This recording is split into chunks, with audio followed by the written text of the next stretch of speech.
لیکن میری ریاست کے کرتا دھرتا اتنے نااہل ثابت ہوئے کہ وہ کیے کرائے کام کیا کریں. ہر بات کے لیے سڑکوں پہ آئیں, ہر بات کے لیے گھیراؤ جلاؤ کی سیاست کریں, ہر بات کے لیے ہم وزیر اعلیٰ ہاؤس کا گھیراؤ کریں, پارلیمنٹ کا گھیراؤ کریں, اسمبلیوں کا گھیراؤ کریں. اسی لیے آپ نے قوم کو چھوڑ دیا اور اپنے ملک کو چھوڑ دیا ہے. آپ کا منسٹر عوام کا سامنا کرنے کی پوزیشن میں نہیں ہے کیونکہ عوام اس کو اپنا نمائندہ نہیں سمجھ رہا. ذاتیات کی بات ہوگی تو بات بہت دور چلی جائے گی. جی, یہاں پر 26ویں ترمیم پاس کی, کس نے اس کے اوپر پانی پھیر دیا؟ میں تو اکیلا آدمی تھا. دفاعی معاملات پہ جائیں, حضرت ایٹم بم میرا ہے, میزائل میرا ہے, کہ ایٹم بم میرا ہوگا, میزائل میرا ہوگا, طیارہ میرا ہوگا, لڑاکا سامان میرا ہوگا, لیکن اس کو استعمال کرنے کا اختیار بین الاقوامی معاہدات کے تحت ان اداروں کو ہوگا. میرے ملک کا اختیار ختم ہو جائے گا. تو اداروں نے معاملات کو آگے چلانا تھا. یہ اہلیت ہے ہماری. آپ اس کو ایکسپینڈ کریں. السلام علیکم ناظرین کرام, آپ کو مکمل ویڈیو دکھاتے ہیں. آج مولانا فضل الرحمان قومی اسمبلی میں جذباتی ہو گئے. شہباز شریف کو ایسی کری سنائی کہ شہباز شریف کے لیے اسمبلی میں بیٹھنا مشکل ہو گیا. شہباز شریف کھڑے ہوئے اور کہا کہ ان الفاظ کو ایکسپنج کیا جائے. اسپیکر کے روکنے پر بھی مولانا فضل الرحمان نہ رکے اور تمام حدیں پار کر دی. یہ تقریر رہتی دنیا تک یاد رکھی جائے گی. آپ یہ ویڈیو دیکھیے پھر اس پر بات کرتے ہیں. ہماری معیشت بین الاقوامی اداروں کے حوالے کر دی گئی ہے. آج ہماری معیشت کو IMF کنٹرول کرتا ہے, FATF کنٹرول کرتا ہے, دوسرے قرض دینے والے ادارے کنٹرول کرتے ہیں. ہمیں ایک طرف قرض میں جکڑا جا رہا ہے اور دوسری طرف ہم پر پریشر ڈالے جا رہے ہیں. آئے روز IMF کا وفد آ رہا ہے اور پھر ہمیں بلا رہا ہے. اور اب تو IMF اس حد تک آگے چلا گیا کہ وہ حکومت سے بات کرنے کی بجائے وہ عدلیہ سے مل رہا ہے اور عدلیہ سے بات کر رہا ہے. IMF کا ہمارے ملک کے عدلیہ سے کیا سروکار ہے؟ ہمارے ملک میں آج IMF آ رہا ہے اور سپریم کورٹ بار ایسوسی ایشن کی قیادت کے ساتھ مل رہا ہے. بار ایسوسی ایشن کے ساتھ IMF کا اور FATF کا کیا تعلق ہے؟ کیا تحفظات ہیں اس کے؟ اور پھر اس کی پاداش میں ہم ادارے بناتے ہیں, احتساب کے ادارے بناتے ہیں, نیب کے ادارے بناتے ہیں, FIA کو متحرک کرتے ہیں اور سارا بوجھ ان کا دو طبقوں کے اوپر آتا ہے. ایک کاروباری طبقہ جو ملک میں انویسٹ کر رہا ہوتا ہے, چھوٹی چھوٹی باتوں پر ان کو پکڑا جاتا ہے, ان کے فائدے بنائی جاتی ہیں, ان کی پیشیاں ہوتی ہیں, ان کو سزائیں دی جاتی ہیں, اور دوسرا سیاستدانوں کے خلاف اس کو استعمال کیا جاتا ہے تاکہ ایک سیاستدان اور ایک حکومتی پارٹی کو بدنام کیا جائے, دوسرے کو اس کی جگہ دی جائے. اس مقصد کے لیے بین الاقوامی ادارے میرے ملک میں مداخلت کر رہے ہیں. نتیجہ کیا نکلتا ہے کہ میرا پاکستانی سرمایہ کار اپنا سرمایہ لے کر مغرب میں چلا جاتا ہے. پیسہ میرے نظام سے تنگ آ کر وہ اپنا پیسہ منتقل کرتا ہے یورپ کی طرف اور میرے پیسے پر یورپ کاروبار اور تجارت کر رہا ہوتا ہے. تو یہ وہی بات ہوئی کہ انڈیا کا پیسہ انگریز لے گیا, اس نے اپنے انگلستان کو آباد کیا اور ہمیں بھکارا چھوڑ دیا. اس نے اداروں نے معاملات کو آگے چلانا تھا.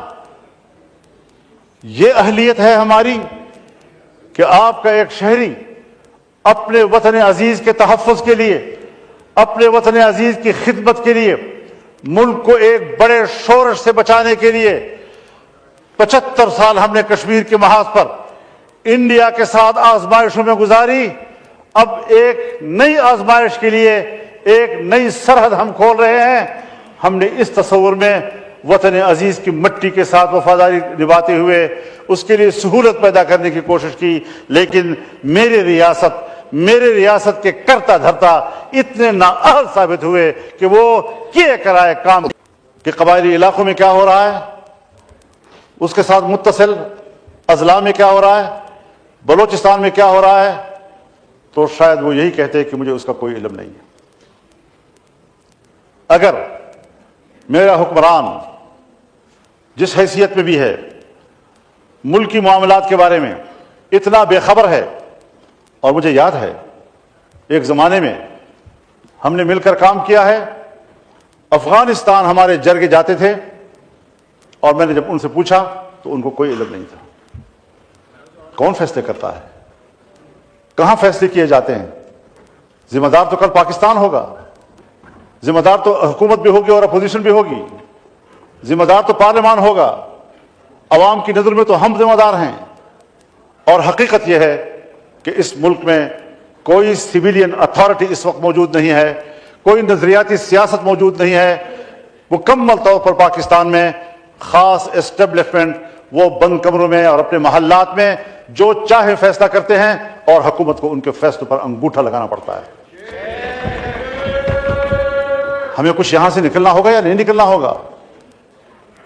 انہی دبیز پردوں کے پیچھے ہم نے سیاست کرنی ہوگی, ہم نے ملک کو چلانا ہوگا. جناب اسپیکر, میرے علاقے میں ایسے ایریاز ہیں جس کو فوج نے بھی خالی کر دیا ہے, پولیس تو خالی کر چکی تھی.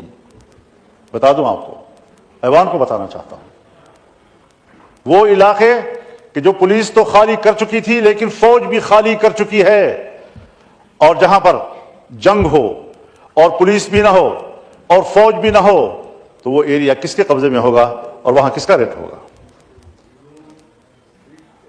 اور دل پہ ہاتھ رکھ کر مجھے کہنا پڑتا ہے, انتہائی درد دل کے ساتھ کہنا پڑتا ہے کہ اس وقت بلوچستان کے 5 سے 7 اضلاع اس پوزیشن میں ہیں کہ اگر وہ آزادی کا اعلان کر دیں تو اگلے دن اقوام متحدہ میں ان کی درخواست کو قبول کر لیا جائے گا اور پاکستان کو تقسیم تصور کیا جائے گا. کہاں کھڑے ہیں ہم لوگ؟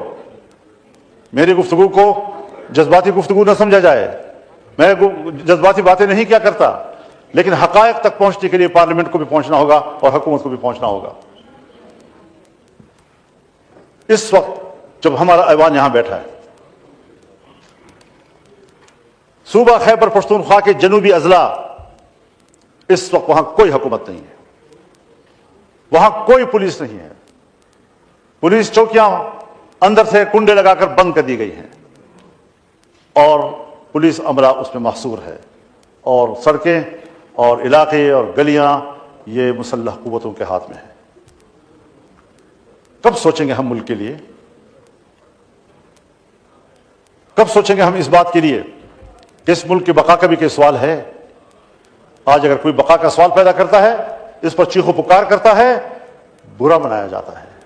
ناظرین کرام, آپ نے ویڈیو دیکھی مولانا فضل الرحمان کی. آج کی تاریخی تقریر نے اپوزیشن اور حکومت کی آنکھیں کھول کر رکھ دی.